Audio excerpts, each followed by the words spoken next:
Welcome back to another episode of Turnbuckle Talk. Man, I want to see table something. Like, I want to have some tables in here. You know, tables, ladders, and chairs. Table talk, Turnbuckle Talk. It's all good either way. Welcome to episode 5. We're discussing more AEW. Is this the takeover? Is this their year? Is the honeymoon period over? Or when will it be over?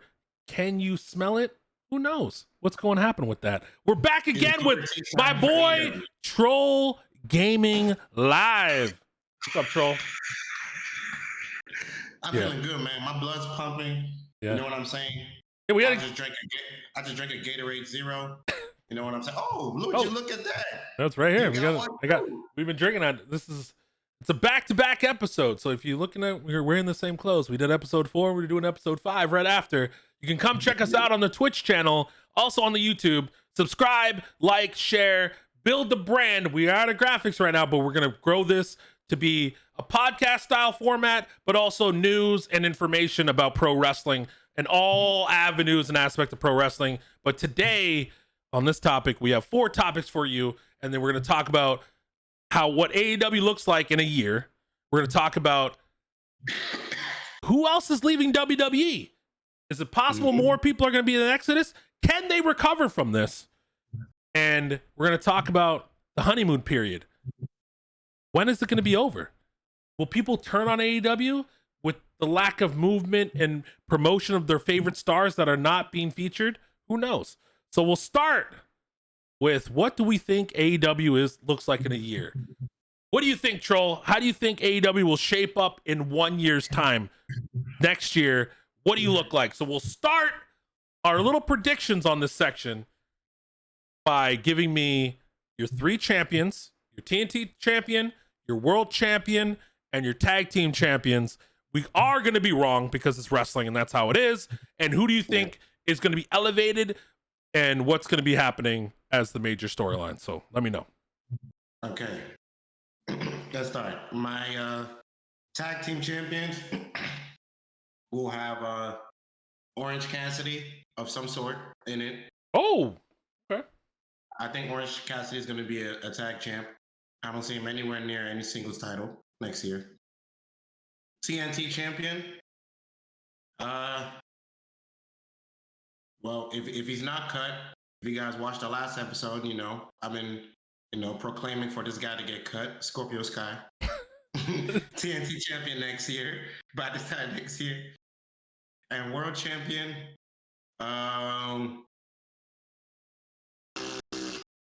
Kevin Owens. Kevin Owens. Kevin Steen. Kevin Steen? Okay. Kevin Steen, baby. All right. I'm going to go. My tag champions are going to be Jungle Boy and Luchasaurus. They're going to be my tag team champions. My TNT champion. Ooh, it's going to be a rough one. But I would want to say it's Jungle Boy, but I already put him in the tag title, so I'll probably have to go with. I feel like John Silver might be that guy. They might produce world champion. Hey, we're going off the board. My world champion is gonna be Hangman Adam Page. Be my world champion over Kevin Steen. Rumor Steen. Yeah, and then elevation wise, well, I mean, what else do you think is going to happen in a year's time? Like, what do you think? I think AEW is going to... Well, first of all, Rampage is going to be a 2-hour show. Okay. I think Dark and Elevation, one of the two is going to get scrapped. Okay. I can see that. They're going to be doing live shows, more live shows. Okay. And I think it's going to be overrun by WWE talent. I think they're just going to sign a bunch of WWE talent. I feel the same. They're going to have a lot of WWE talent, but also insider information here. Did you know that they are recording Dark outside of the regular shows now? They have it set up in Orlando at Universal Studios at the same area where they did WCW, and they did TNA back in the day. I saw a picture on Twitter. There is a setup of AEW Dark. You may know one of the guys who went there if you haven't checked your Twitter in a while. The GOAT, Jabali, was there for the first ever taping. So I feel like they're going to be more of that. And I think that's going to help the talent dramatically because they're going to be there recording in a studio environment and not on the road or wherever they're going. And they can now stop taking everybody to every show and blowing money that way and just having people work. If you're not on TV for that week and you're not going to be a prospect to be like a backup or whatever the case may be, you'll go ahead and be on that. So I feel like there's gonna be more of that. I also feel like there's gonna add another title. More WWE talent will come in. The indie surge is gonna come in. We already said Kevin Steen's gonna be one of those, but I'm also component. I don't think like AJ would be there, but the next guy, man, I don't know. But I think like I don't know when Cesaro's up, but I think he's gonna be tempted to be there. A lot of people are looking at it, but like a Cedric Alexander, I feel like some people are gonna just ask for the release in between now and then and see what's gonna happen. You know who's not going to AEW? Who? Ricochet. Why? Because once he gets cut, he's probably gonna go to MLW or ROH. I don't see AEW signing him. I don't see that. I don't think they have a reason to sign him. Really? But what purpose would he serve other than being in a faction, chilling? He's a very good wrestler, but I mean, he's been a world champion everywhere he goes. But it depends on what he wants, you know. I feel his skill set is very dynamic, but you know, I honestly thought WWE would have a bigger response to the AEW like the movement and produce more wrestling.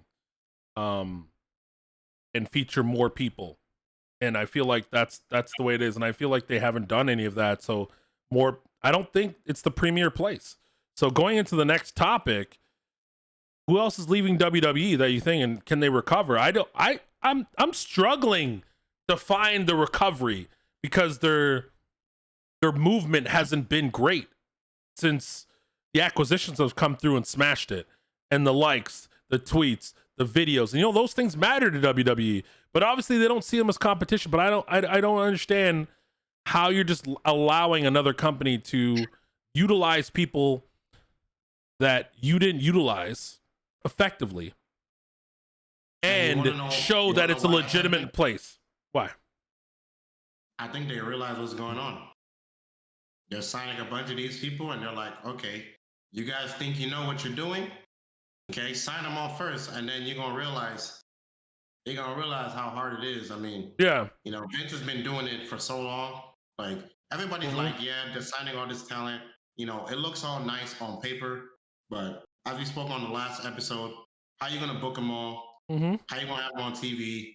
How you gonna make people happy? You got Brian Cage in the back chilling. You know, like, and then another thing that I really like. Have to stand for. Everybody's saying AEW, like WWE should be worried. You want to know why I think they shouldn't be worried? Because WWE can create stars. Okay, all these people that we quote unquote are saying that they wasted. Like some of them they wasted. Some of them they just didn't fit WWE. We just gotta speak the truth. They didn't fit WWE, and if they never went to WWE, they wouldn't have been anything. They would have been nothing. They would have gone to AEW. It would have been nothing. Okay. Anyone that goes to WWE, once they get cut or fired or released, all of a sudden, former WWE superstar. They can be the most trash, the biggest jobber. You can sign Epico and whatever that person's name is, put them on AEW right now, and they'll get a pop. It won't be a big one, like I said, but they'll get a pop. Like a Ruby Soho got a pop. She didn't get a huge pop. She got a pop. Yeah. But imagine if it was like Charlotte or something, she would get a massive pop. So I agree with you. Like we've already discussed this many times previously where you leave WWE, you come with a skill set, they teach you things. Yeah, if they don't use you, who cares? I mean, yeah, you care, but like the grand scheme of things, you got a skill set that you would not get elsewhere. You already know how to wrestle. You already know what you're doing, but you don't know all the promo work and all the features and the card cams and the face. Vince is all about the face and making sure that you do the right mannerisms and you sell the money. The money is here, not doing flips and not doing suplexes. The money is your reactions to things. And if you can get that net down, you go super far. Because remember, like iconic thing, one thing people will remember about AJ Styles, he can do it all. But the best meme that he has is him laughing it up and the Undertaker's behind him. And he's doing, like, everybody will remember that for the rest of their life. That is an iconic thing that he's done. He's won so many titles, but when you think of AJ Styles, you're like, remember that one time he thought he got the Undertaker and the Undertaker standing behind him? That's a memeable thing. That's a really good thing. And I don't see that in AEW yet. Can they do it? Sure. But they don't tell the storylines like that. They tell the storylines in a different manner, in a different thing where it's like wrestling is the focus. Entertainment's secondary. In WWE, entertainment's first, wrestling is secondary. So, and as you said to your point, if a star from AEW comes back over to WWE, they don't say former AEW star, former TNA star, former Impact star, former ROH World Champion. No, they just say, this is Samoa Joe. This is AJ Styles. He traveled all over the world. They don't even like, and then you go over to another company's like former WWE champion. That sells tickets. Former so-and-so, like, it doesn't sell the other way. They don't care. And that's not what they're about. And then I actually I have to add on to that, another question. So do you think WWE can build talent that's bigger than the ones they're releasing? Because I already know my answer. My answer is 100% yes. I think Baron Corbin is bigger than all the people that have left WWE so far, except Bryan Danielson. At least right now.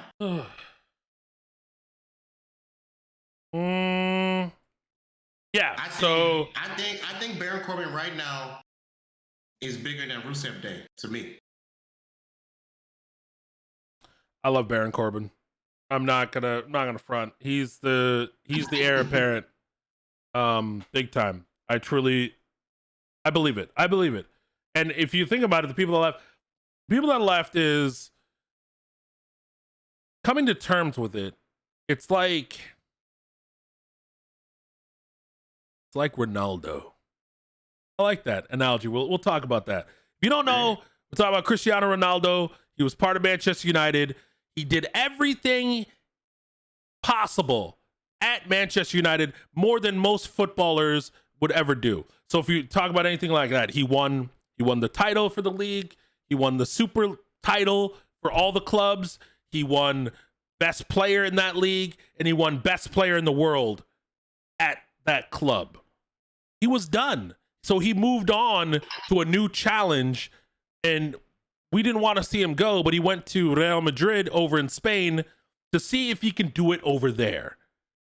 All the same accolades, and he did it, and he exceeded what he did at Manchester. So when I look at it like this, when I look at like your Daniel Bryan, Bryan Danielson, and your John Moxley's, they did it all in WWE.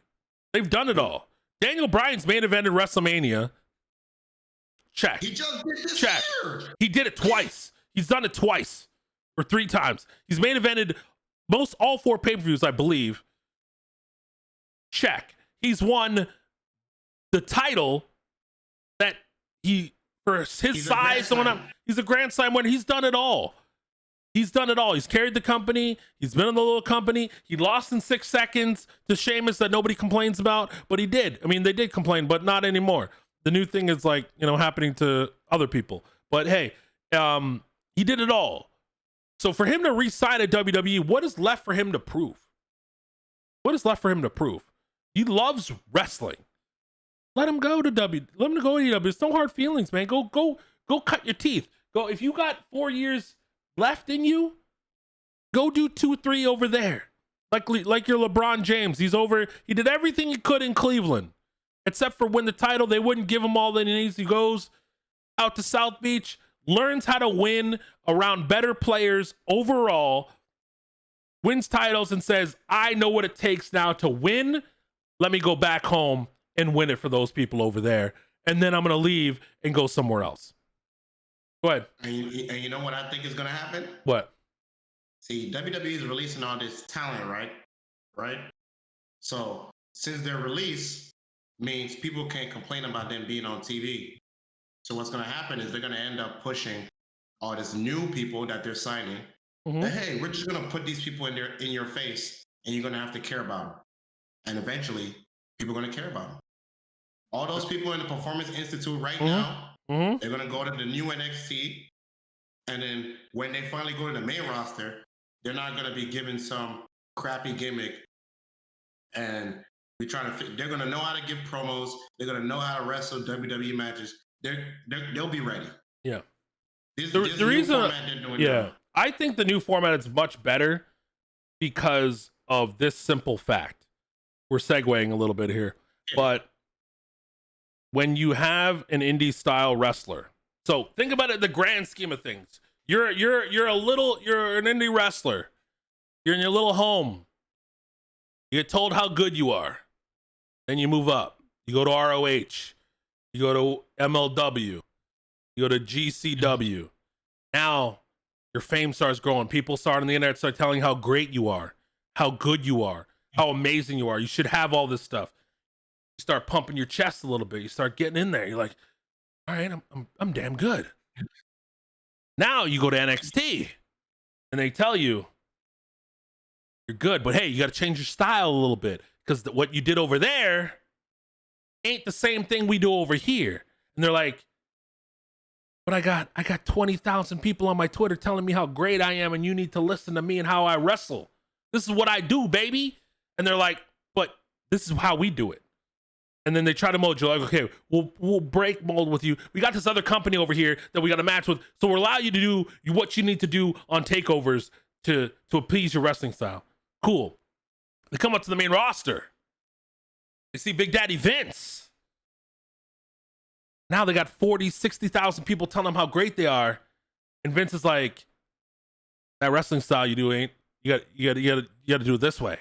This is how we wrestle up here. Because we don't want you to injure these people over here because we need them to work. So the way you work is safer.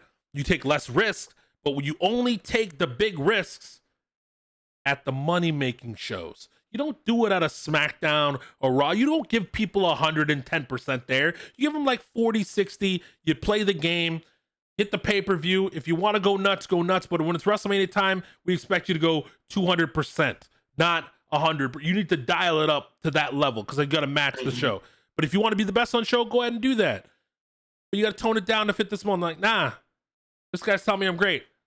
These people are telling me I'm great. Okay, cool. You don't want to learn that style? All right, you're going to sit over here and not be used. And now people are going to tell them, why aren't they being used? Why aren't you being used? It's because they don't want to listen to what's going on. This is what I've heard. It's not a guarantee that it's happened that way. But a lot of people, I could see it happening because that would happen to me at a work.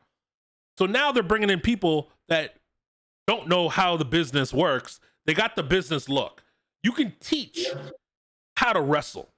And don't tell me you can't because people have done it all their lives. Is I want to wrestle. They go to a wrestling school. They pay whatever it is. They break you. They whatever. And then you come back and you're like, you're still here? Yeah, I want to be a wrestler. Okay, I'm going to persevere and keep working on it. And it's a craft that you have to, whatever you put into it is what you get out of it. But you can't teach looks. You can't teach size. You can't teach charisma. If somebody's charismatic and can't wrestle, if they put in the damn work, they're the best. Eva Marie is a very good, charismatic person, but she doesn't wrestle and she doesn't put in the work. You can tell she doesn't wrestle. But her character work is pretty good. Her mic work is good. Her character work is good. Her wrestling ability is not good. Because and you could tell she doesn't put the effort into that. She'd be the complete package if she did. Pretty, charismatic, just can't wrestle. You put it in. Charlotte, she can do it all. And why can she do it all? Is because she worked on the charismatic end and she had wrestling in her blood. She already knows how to do wrestling. from what she watched of her dad all her life. Her brother wanted to do it. Her other brother wanted to do it. Everybody around her that she ever met was a wrestler. So it's kind of like ingrained for her to do that. Yep. And she didn't even want to do it, but if she wanted to take the chance to do it, she could. It's just putting the work in. And that's how I feel like, it's doing it big brain. Yeah. Like, everybody's like, go get talent from around the United States. WWE is building performance centers around the world, okay? We talking global, okay? You guys think Mansoor is the last, like, Middle Eastern WWE superstar? Like, they're going to be building some talent over there that we don't know about. That's going to pop up in 2-3 years. Mm-hmm. Look at the UK scene. Like, the UK scene is bumping. Look at Pete Dunne.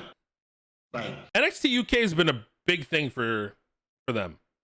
And their territory business of going over out.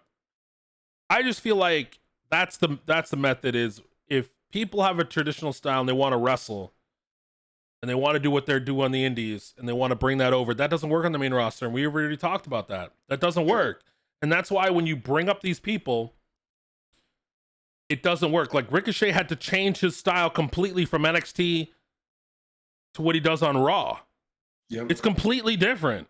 And it took him a long time to transition from that to that because they didn't teach that in NXT because NXT was doing a different thing. They weren't preparing you. It's like football. We talked about the Premier League football. We talk about NFL. We can talk about MLB, whatever. They have a farm system. You break into a sport, you learn how to play the sport. And also you go into the farm team. Like you get drafted, you go to the farm team. They teach you how it's done. Formations, how to hit, how to do all the things. Like if you're playing like a soccer game at the minor level on the farm team, they're not going to teach you a different formation. They don't play at the big level because they want you to seamlessly transition to that. You're not going to be like, I'm going to be playing a defender and then go, oh, we need you up front. Or like you're playing a quarterback and we're like, yeah, you're a quarterback in college, but guess what now? You're now a wide receiver or you're now a defensive end. Like that's not going to happen. Or if you're playing hockey, you're a goalie and they want you to play forward. That's completely different styles. So when you look at wrestling is like your gimmick is this. You have to be able to adapt when you sign those papers at WWE. It's criminal that people complain about what WWE is. The fact of the matter is you didn't talk to anybody, right? Am I wrong? Yeah. Isn't it like we know this as fans? If you go to WWE, you know exactly what's expected of you at a high level, not like a macro level or micro level of like all the intricacies of all this stuff. We know you're the WWE, you can't wrestle like that. No more pile drivers, no tombstones, no DDTs of like hard DDTs, no chair shots to the head. Like that's all out the window. Yep. And there's a reason why Nakamura doesn't complain, even though we all like he should be world champion, this and this and this. He's living a good life. I went to Ace Comic-Con out here in Seattle in 2018. He was on stage with Becky Lynch, and they were asking about biggest differences. He was like, I'm healthier. I'm not taking as much bumps. It's safe. And I'm having fun. He's having fun because he's learning the entertainment side. He's like, hey, I have to learn how to give promos. I have to learn how to do this. And he's like, as he's learning, he was like, I'm gaining a different kind of popularity that he didn't have in Japan. Yep. They were caring about him as a person, not just King of Strong style.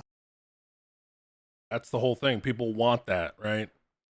That's the whole thing where we talk about wrestling fans, where we want what we want, but we don't know what they want because they don't say it. So we assume.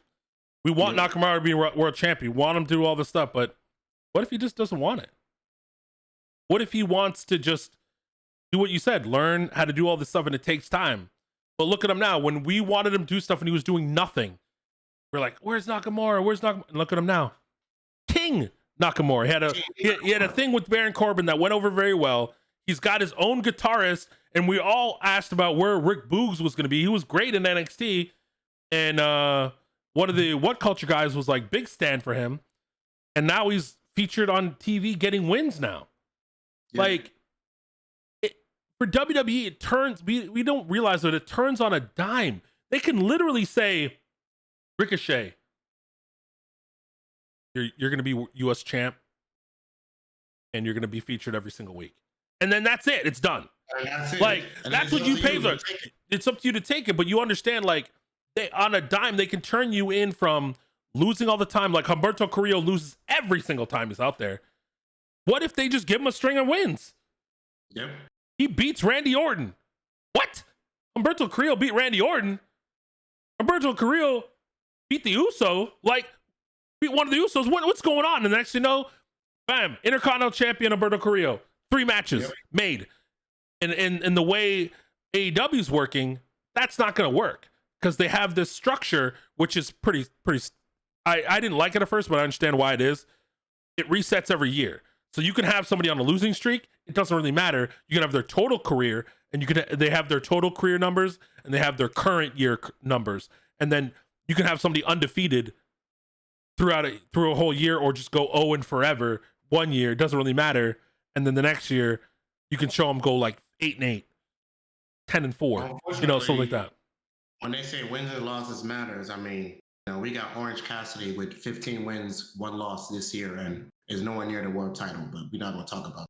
So, wins and losses matter, and we just jump people. We just put people in the main event now because wins and losses definitely don't matter. All right, let me pull this up real quick. Yeah, let's look at these records right now. Okay, so, man, we should have talked about that in AEW in a year, man. That was kind of crazy. But Kenny Omega is 7-1 this year, as of September 8th. Miro is 12-0. Overall, Kenny Omega is 50-14. Overall, Miro is 19-1. Okay, your number 1 ranked person is Orange Cassidy, 15-1-1. There's no way. He is 40-12-2 overall. He's got a better record. He's like close to Kenny Omega. He's close to Kenny. Powerhouse Hobbs is 15-2, 28-13 overall. That's respectable. But 15-2 this year. And they're gonna feed him to CM Punk, so he's gonna be 15-3. Jungle Boy is 13-2. Is that 50-31? 60 and 31. 60-31-1. Christian Cage is 7-1, 10-1 overall, 1 winning losses to Kenny Omega. And John Moxley is 48-9-1. Excuse me? Hold on. He's 48-9-1. He's got the best winning record in the damn company. And he's not back at the top. That's crazy to me. But anyways, I digress.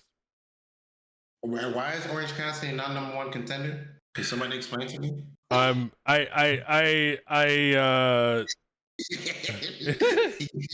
We talking about Hangman Page, but I mean, we got a man that's what? How many times did he beat Jericho? Yeah. So he beat the previous champion. Then we have the women's rankings. This is not a bad thing. It's not a bad thing. Dr. Britt Baker's 14-1, 32-14 overall. Ruby Soho's number 1 contender. Hasn't had a match. Well, she's 1-0 right now. Thunder Rosa, she's going to be the one to take it off Britt Baker. We already know that. That's kind of a foregone conclusion. She's 26-2, 32-5 overall. Hikaru Shida, I haven't seen her at 14-1, 48-9 overall. Chris Statlander, 16-1, 26-13. Jade Cargill is 11-0, 12-0 overall. So, yeah.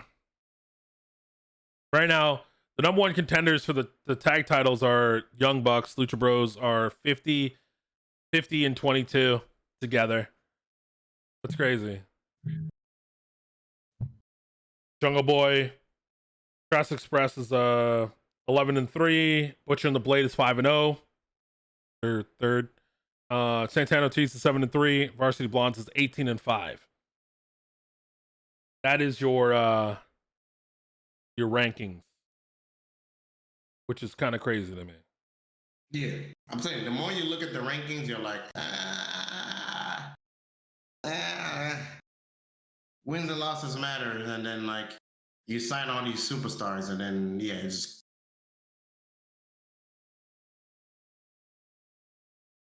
yeah. All I know is Orange Cassidy should be #1 contender if we're going off wins and losses. Because if you look at who he beat in those 15 wins, he beat a former champ multiple times. Yeah, he beat Jericho.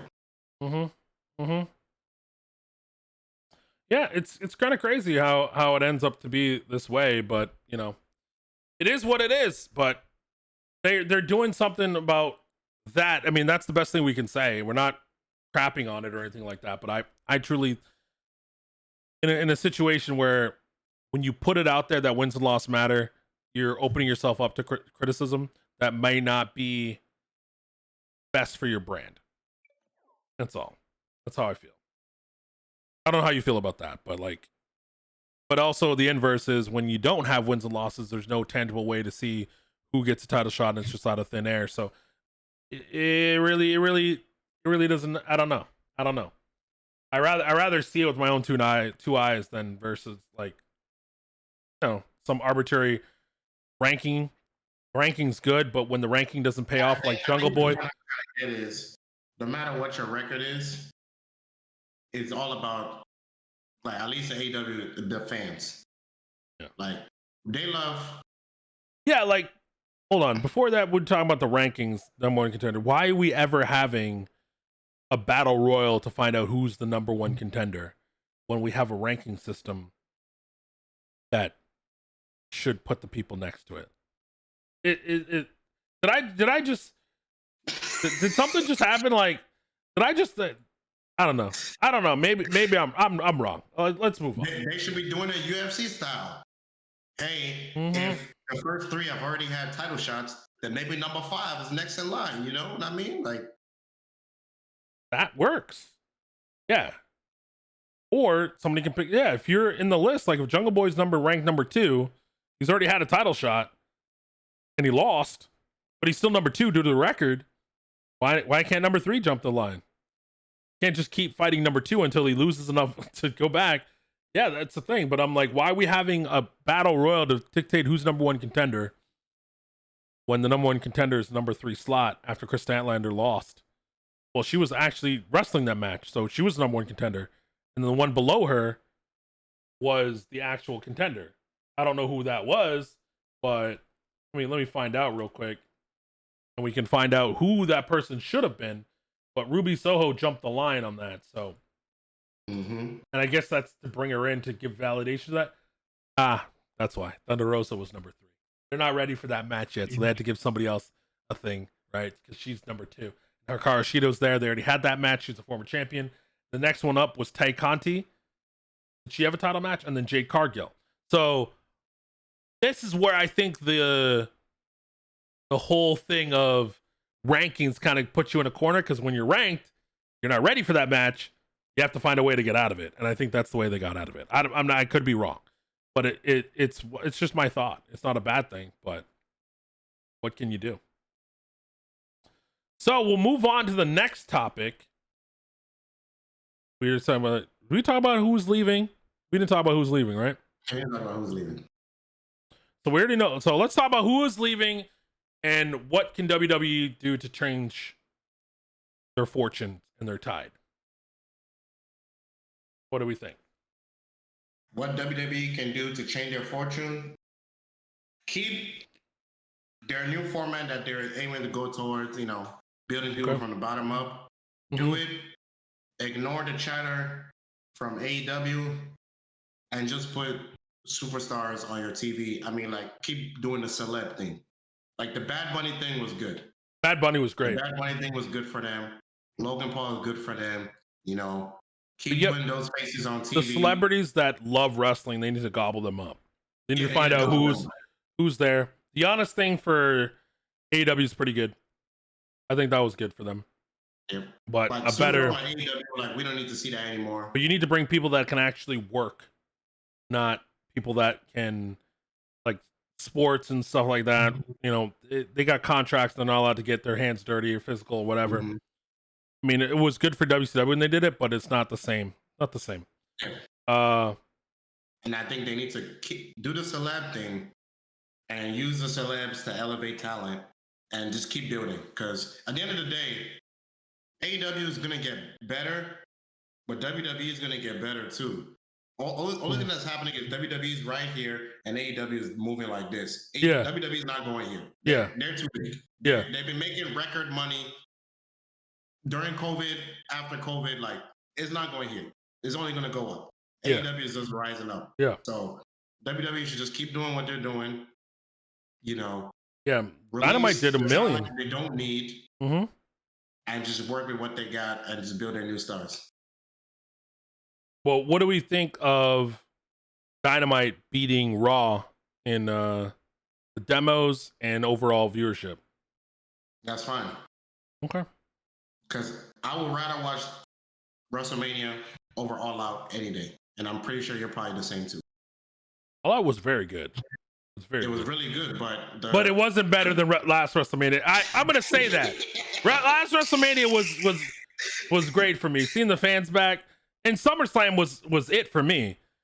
Even though I went on the rant about the Bianca thing, but SummerSlam was very, very good for me.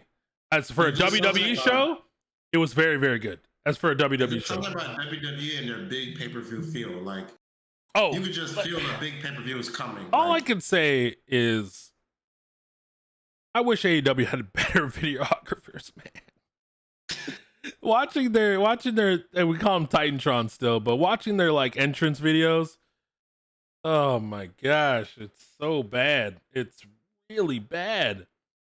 It's like watching, like you watch Dean Ambrose intro and then you watch a John Moxley, like it's just text. It's like text on a font. Like I can do that, and I'm not very good.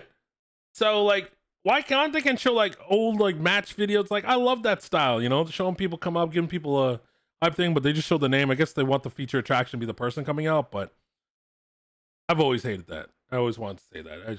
I just think it's. I just think people are overreacting about the AEW thing because we finally have a company doing something, and I think WWE is gonna be fine. There's going to be a new star that's going to come up that's going to be crazy, and everyone's going to be crazy. And then, like, AEW is going to have ex-WWE superstars. They're both going to prosper. Like, AEW is here to stay, and WWE is going to keep doing their thing. And eventually, people will understand the difference. We've been trying to hammer. This is what, episode 5? Or 5 episodes now. WWE is sports entertainment. For sure. Pro wrestling. For sure. We need y'all to understand that if you want to see good promos, you know, nice segments, amazing characters, WWE. If you want to see great wrestling matches, AEW. Okay? I'm sorry, but a lot of AEW characters to me are generic as hell. It's not a bad thing. It's not a bad thing. It's not a bad thing. The wrestling is what their craft is. That's what they work on. They come out, beginning of the match, like you just saw, no promo. Like you saw a little bit of the Dustin Rhodes and the Malachi Black from Dynamite. He came out, it just had a match. But in WWE, you get the storyline. Like the I don't know what's going on with a lot of AEW stuff, like storylines. Like I know what's going on. Not gonna lie about that. The storyline they are telling with Edge and Seth Rollins. Come on now, like that brings you in. That's better than anything AEW is doing currently. But AEW is putting on a better match. But Seth Rollins has a damn good match. That match was good. But you can tell the safety of the two matches. Like when Edge did his spear, it wasn't really crisp. A lot of moves were like loose. But when you watch AEW, tight, hard, impactful. Like when you see Darby Allin run at you, he's running at you, man. He's hurting you. He's putting it on the line for the fans every single time. They have the younger, hungry talent that's going to do the younger, hungry things. But you saw the Christian versus Kenny match. It was more of a WWE style. It was a little bit slower, but you can see how it worked because Christian's not the young, I'm going to go and take a billion moves on my head, or, you know, like a Ibushi, you know, who's got the neck of gods. You know, Vibranium, man. That thing is like But you could tell that you saw the Seth Rollins match with Edge? Mm-hmm. That storyline where you gave him the curb stomp, and I was like, and then you saw his reaction where he was basically saying he wanted to kill him. He wanted to take him out. He wanted to do it. But now that he did it, he didn't know if he should have done it. Yeah. He felt remorse. He's like, this guy's got a family. And I might have just did something. Like, I was so angry with this man that I did something and I pushed myself over that edge that I should have never. Like, he always got to the point, and you saw it. It's long-term storyline with them. He always got to the point, but then he always pulled himself back from actually doing the final blow to someone. And he did the thing with like Rey Mysterio, and then he lost his like character development. Seth Rollins is probably one of the best that we have going, and we should appreciate him more. And I truly think, but as of AEW, when we compare the two, as you're saying, WWE should do more of that storylines, but they need to get people into that role that do it. And a lot of the indie guys, you could tell who the indie makers are, the people that came over, they could do it. AJ Styles, Seth Rollins, Bryan Danielson, Samoa Joe. They're the ones that have excelled out of the bunch. Cesaro's one of them too as well. But a lot of the others have come through, like your Ricochet, Cedric Alexander, whoever else that I can't name.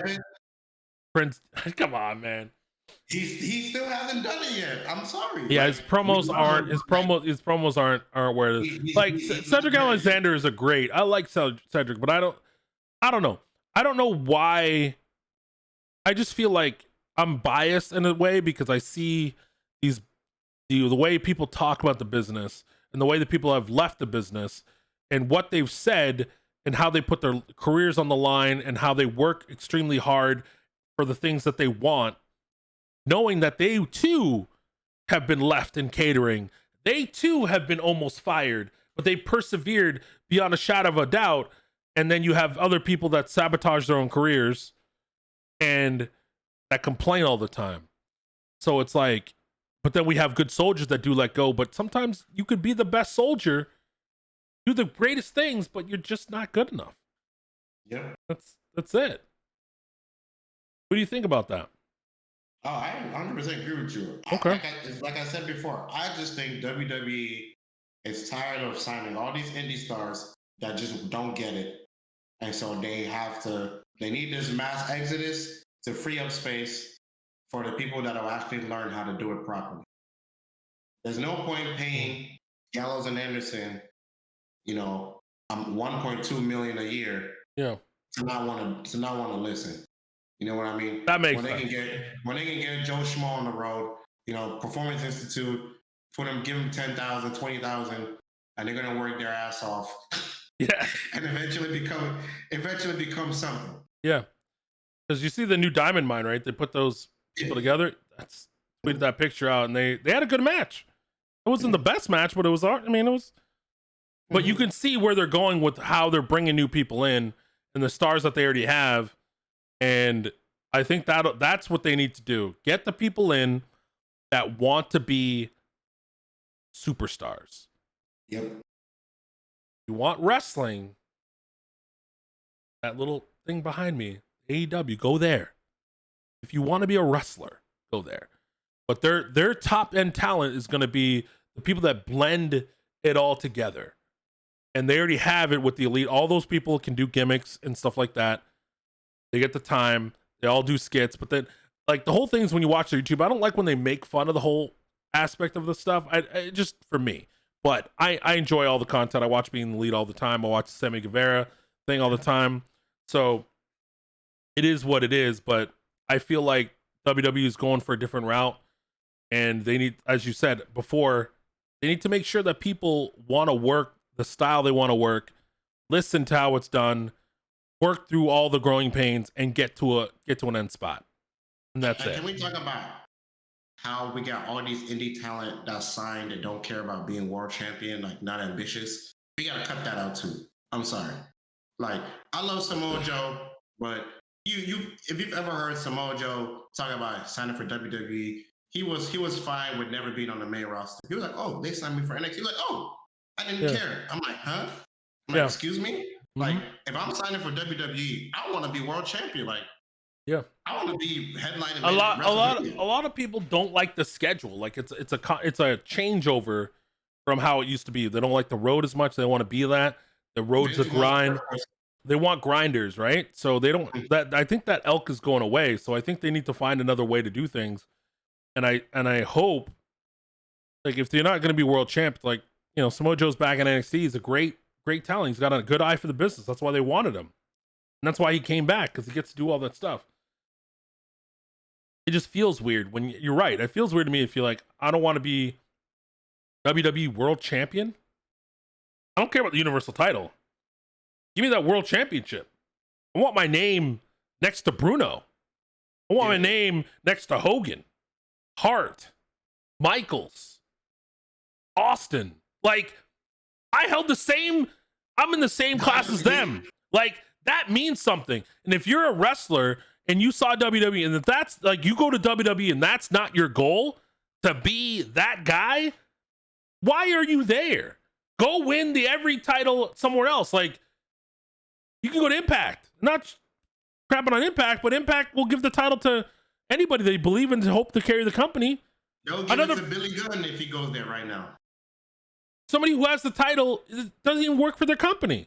So it is what it is. Like, you can get a. That's how I feel about that. I feel like these indie stars, they just got comfortable. They got a bag, and they were like, "Yeah, you know, we won, but like, we're not really, we don't really care to work for it." And it's just like, all these people in the Performance Institute right now, they're like, "Yo, I want to be like Shawn Michaels," and they're gonna work their ass off. Yeah, and they're gonna be big. They're gonna be bigger than the people that are leaving right now because of that ambition. Yeah, they never had anything before, so this is the first thing they know.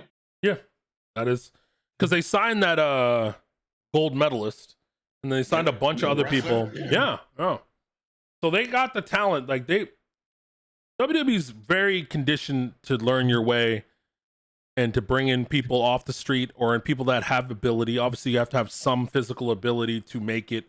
It's a grinding thing, but they also have a good way of churning people in, bringing people through the machine, teaching them the way. And Baron Corbin's one of the premier ways that you can make it. And if you don't believe the way he's done it, look at the gimmicks that this man had. Look where he's been. The man lost the Money in the Briefcase because he messed up and he came back. Yeah. And people forgot. The man was talking out on social media and got the briefcase taken from him. Mm-hmm. Can't do that. He when they king of the ring, and now he has my second favorite gimmick on TV. The happy gimmick is your favorite gimmick? Second favorite? No, second favorite. That's just such a good. Yeah, when they wrote that out, I was like, Happy Corbin, that sounds stupid. I didn't know where it was going, and then then when he was broke and he wore the same shirt every week, I was like, this, like, I'm like, oh man, I'm like, oh, he had me too, bro. Like, he came out and I was like, man, Corbin, I feel like, all right, man, we gotta help this guy out, man. And he comes out, I need 100,000. I was like, you mother, you ain't getting a dime from me. What do you mean? And he just do that every single time. I'm like, only him could do that. Enact a response. He's very good. And now he's just, I think it sucks that Cameron Grimes can't be that rich guy on there, because that would have been the good one. The Stonks on there, and that's pretty good. But Cameron Grimes he'll stay in NXT for a little bit longer. I think he's one of the mainstays over there. I think that's good for him. So I really hope WWE can do it. Who's leaving though? We didn't get to who's leaving. We already know Kevin Owens. I'm going down the roster right now. Okay. Hit on me. Okay. So let's go with there's a lot of people here that they're on low wages, so they're gonna be staying on the roster. Let's look at big money. Okay. Let's look at big money. I think Apollo Crews is getting cut. Ooh. He getting cut next year. They gave him the Nigerian gimmick. Look at it now. It's nowhere to be. Like, yeah. It sucks when you only have limited time on TV and you have to get to things, and it sucks because that big segment had to get cut for the Rollins Edge match. And I feel like they have so many good stories going on right now, and I feel like the writers can't handle more than a couple storylines going at a time. And there's too many cooks in the kitchen. And and it sucks that way, It really sucks that there's too many cooks in the kitchen. So, if there was ever a time for this superstar to leave, I feel like it'll be next year. Who? And you already know what I'm talking about. Dolph Ziggler. He's been wanting to leave for what? Ziggler and Rude, man. They would kill it in AEW. If there was ever a time for both the of them to leave, the It Factor coming back. I feel like next year would be the perfect time for both of them to leave. There's so many, like, every time I'm like, yeah, this person will be good in AEW, and then the next reaction is, already too many people there. Only too many people there. So we don't know. There's a lot of poor people, but we gotta go back to that because we're actually like at 50 minutes already. So we have to get to the honeymoon period, and then we'll end it. And let's talk about, when do you think the honeymoon period will be over? And what I mean by that is, when is everybody to take off the rosy goggles of the love of AEW over everything else and actually start criticizing their maneuvers? Like, when do you think that's going to come off? Because right now they've been hitting on all cylinders. And we all know you can't hit on everything all the time. Something will miss, and then something will continue to miss. I don't think it's an AEW thing. I think it's more of a WWE thing. I think it's because to those people, AEW is doing the most interesting thing. They're like we know how good the tribal chief is, but those people would never admit how brilliant the tribal chief is. They need something. You're right about that, yeah. They need something like out of the water, like unexpected. Like if the Demon wins the Universal title, they're gonna be like, okay. I would pull that trigger. To be honest. I would pull, like, having Brock come out or do something. I would have the Demon win the title, and then Roman Reigns make him sign a contract for Crown Jewel and say, you can't use the Demon because I didn't sign up ever to face the Demon. I want Finn Balor to beat me with the title. And then you could do it that way. And then you could say, if you don't beat me without the Demon, you can never get a title shot as long as I'm champion. You could do that, and then he can't have the Demon. That's a good way to do it. It breaks up the reign. That's something you have to check, but that will be the shock. But when you're talking about it that way, I like that. That's such a good idea. But that's what I'm saying. Do you think the reason why it's like another company's loss is another company's gain, or another person's loss is another person's gain? The fact that WWE got so complacent with how they were dictated this movement for AEW to capitalize on things. Yeah. And I think that's a lot of the something to surprise the people. Yeah. They need something. And I feel like, and people are just, you're right about the tribal chief thing and the whole thing with the PWI. You saw when I showed you the title matches. I didn't show you all the matches. I just showed you title defenses. And Roman Reigns had more title defenses than Kenny Omega in the same duration of time. But Roman Reigns fought better talent, in my opinion. Like, you can't tell me he wrestled Kevin Owens 4 times, 3 times solo. One was like, I think it was Hell in Cell, or like he had a last man standing with the handcuffs. And then he had a triple threat match. He wrestled Daniel Bryan a bunch of times, Rey Mysterio. Like, and then you see he wrestled, Kenny Omega wrestled Jungle Boy. I understand Jungle Boy's good. He's going to be great. But you're telling me Jungle Boy is equal to Kevin Owens? Equal to Daniel Bryan? Equal to Edge? He's not even equal to Cesaro.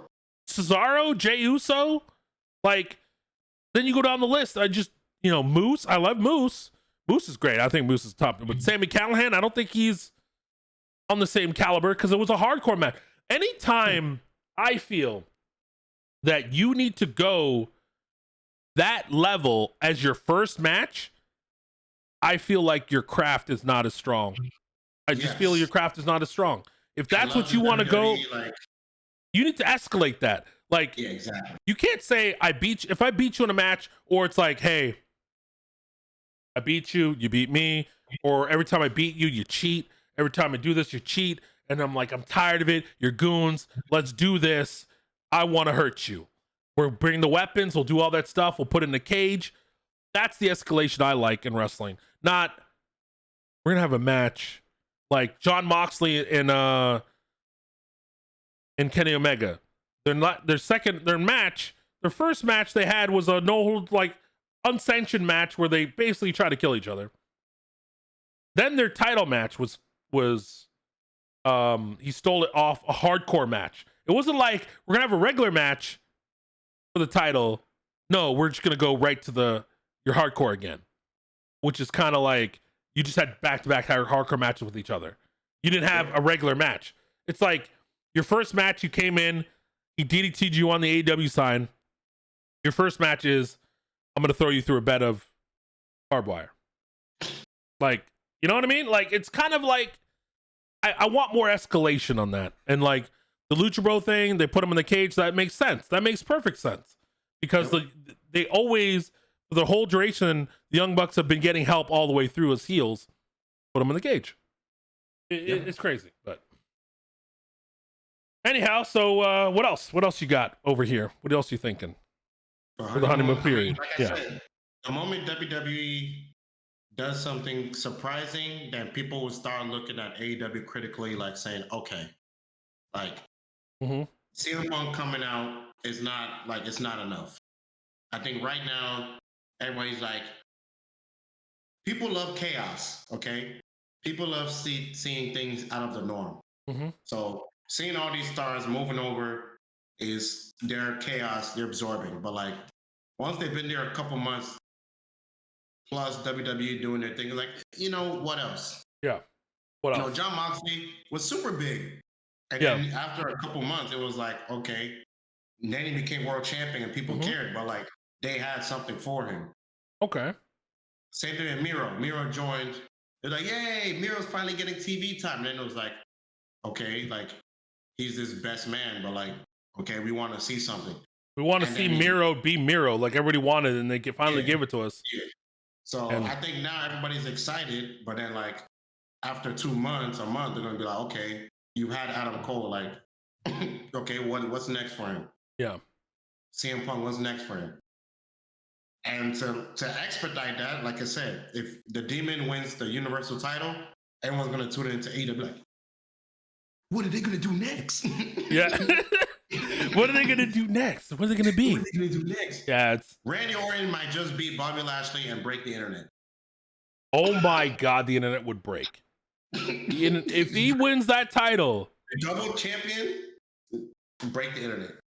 15, what is it? 15 or 16 after that? 15? That'd be 15. Randy Orton's so good. He had one of the best 2020s. Yeah. Sleeper. Crazy. I don't know. The honeymoon period for me is just like we talked about, but we'll see. I just know at a certain point in time the fans will get, you know, in sorts about certain things. Either they're not using, they're not listening to people anymore. People, their favorite wrestlers are not getting pushed fast enough. We'll see. But right now, I love the elite stuff. That's why I watched New Japan. That's what got me in the door. Why? Because they were everywhere. And that's how you do it. Like, they were the attraction. I started watching ROH because of the Young Bucks. I watched PWG. I watched any show that they were on, and then they brought in Cody. I'm like, Cody's there? All right, Cody's having a match on? Okay, I'm gonna watch that. I'm gonna watch this. You know, if Cody never went there, I would have never known. Like, I saw some of the stuff that they did, you know. But people got to get you invested. And if you don't build a star, how, you know, like the Lucha Bros winning the title, thumbs up. Jurassic Express beating the Young Bucks, that was the trigger to be pulled. That's the trigger to pull. You hype this man up so much. He's up here. You just won't give him the ball. You gave the ball to Darby Allin for the TNT title, and then you put him on the shelf for 5 weeks. He didn't defend that thing. Miro's doing a heck of a job with it. When Miro loses, he's got to lose to somebody credible. Eddie Kingston should have won that match. He should have. 100%. But then it's not going to be as impactful. If it's like, who is he going to lose to? Like, Lucha Bros winning was great. It was a great feeling. But I think it's better if those, Jungle Boy got it. That's a feel-good moment. Tony Khan should big brain it and just have Moose beat Miro and take the title to... Take the TNT title to YouTube. On Access TV, TNT. No, they would never do that. They would never do that. But yeah, I hope you guys love AEW and love WWE, but just know that we support pro wrestling and sports entertainment equally. So it's not like we prefer one or the other. And if you guys love New Japan, you want to hear about New Japan or other stuff, feel free to let us know in the comments, Oh yeah, we'll be doing that. I'm an avid non-sleeper, so I stay up in the middle of the night to watch New Japan. Oh yeah, he does all the time. So the next episode, when's the G1 start, you said? Saturday. Okay. So next week we'll do an all G1 episode. Talk about all the New Japan stuff, storylines, what we think, what can New Japan do, and it's going to be great. So if you're interested in New Japan, hopefully put in the comments. If not, it's coming out anyways. It doesn't really matter. It's going to come out, so you're going to enjoy it, and you'll see it eventually. So as we grow, we're going to get bigger, and we're going to learn stuff. So if you have anything you want to change about this, you want to know more about us, all our information will be in the description down below. But Troll, it's been great. 2 episodes. We're going to do another one next week sometime, and we'll let you know on Twitter when we're going to do that. So anything that big happens in wrestling, we'll be sure to talk about it. You'll see us again. So we're doing live on Twitch. We're going to be live on YouTube next time. We're going to do a simulcast on YouTube and Twitch at the same time. So you'll get the VOD on YouTube. All the VODs are going to be on YouTube. They're not going to be on Twitch. So nobody watches VODs on Twitch anyway. So don't forget to like, share, and subscribe. And we're out of here.